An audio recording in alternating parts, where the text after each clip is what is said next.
gonna turn this bottom down. I've already got the holes drilled, so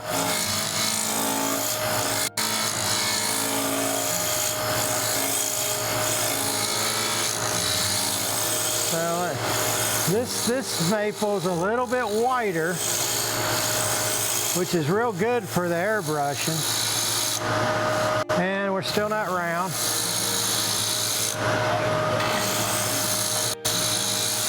Always kind of check the top, not where that hole's at. Stay away from that hole.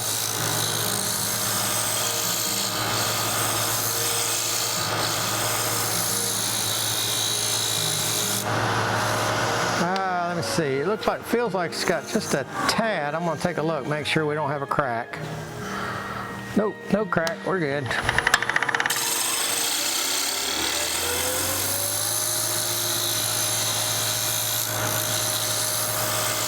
Okay, we got that. We're going to do the indentation down here at the bottom.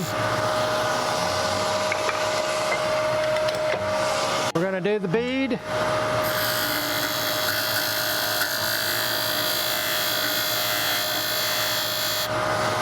And then we're going to get a 1/2-inch spindle gouge.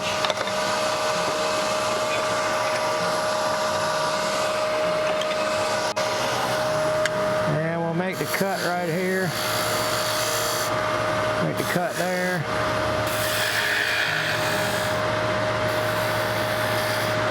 And then we'll come back in, kind of join the lines together.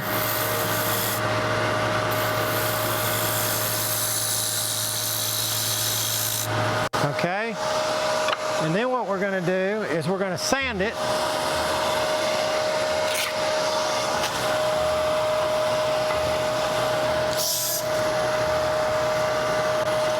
I usually take my tool rests out. You got to be real careful going over that hole. If you use a longer piece of paper, you can go, just go like that. This got a little bit short. Okay, let's just do that. Okay, let's put a little bit of texture on this. That sucker's hot. Make sure you turn off your wood burner when you get done. Now, I told you I have accidents. That thing burnt my finger. Okay, we're gonna put a little texture right there. We're gonna put a little texture down here. Okay. Ow, that hurt. Ooh, that one's hot. I usually don't do my wood burning close to my lathe. Okay, this is just a round rod that I put little points on. So we're going to put a little indentation there, little one here, and let's put one down here and one down here, okay? So let me show you what we got.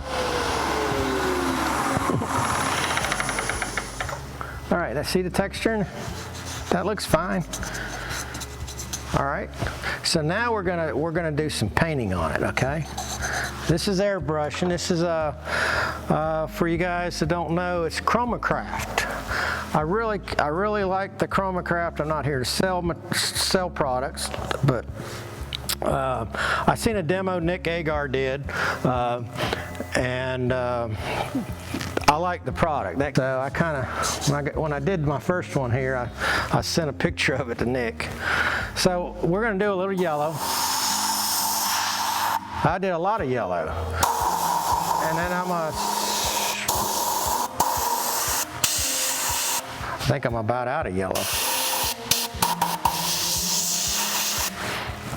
Let me turn it on. There we go. Okay, that's yellow. And then I got another, this is red, so we'll do a little red. Red and yellow make orange, right? So we're gonna do a little orange. And then we're gonna do a lot of red down here. I'm gonna pull it back a little bit.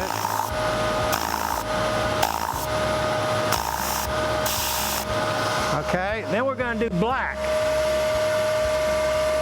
I got a little carousel down here for those who don't see it. It's just got, oh, that's green.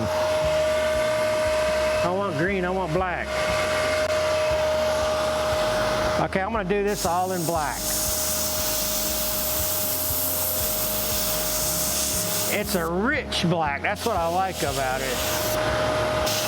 And I want to kind of fade it in right there.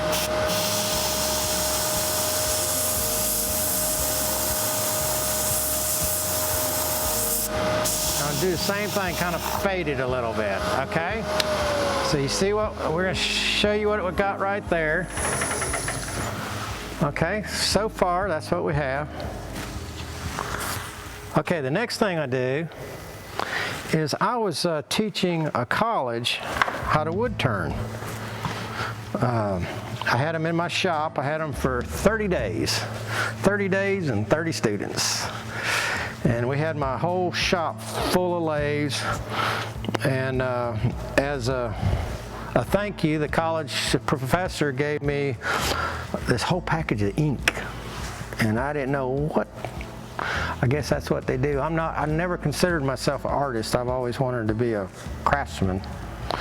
But he gave me this Indian ink, and I said, well, I don't know what I'm going to do with it, but this is what I came up with. I hope I don't make a mess. So, I put a drop on here, and then I spread it around.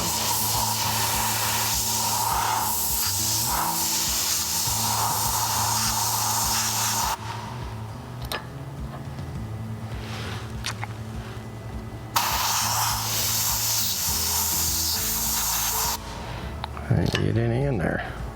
I'm about out of it.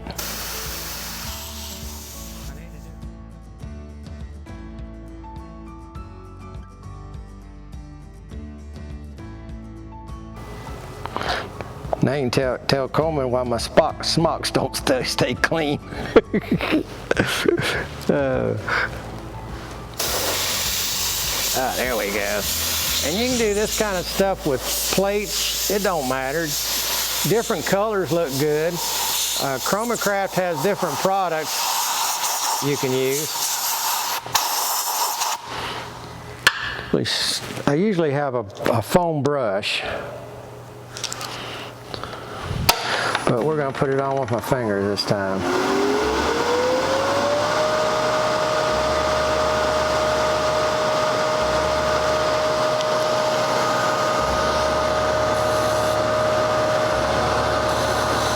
I like using the foam brush because I can get just to that edge. My fingers kind of round it off, so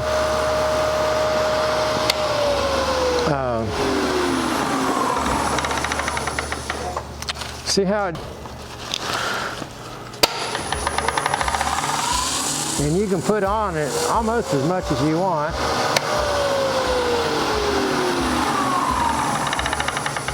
Okay, see how I put that little bit more on there? But it just makes it look aged.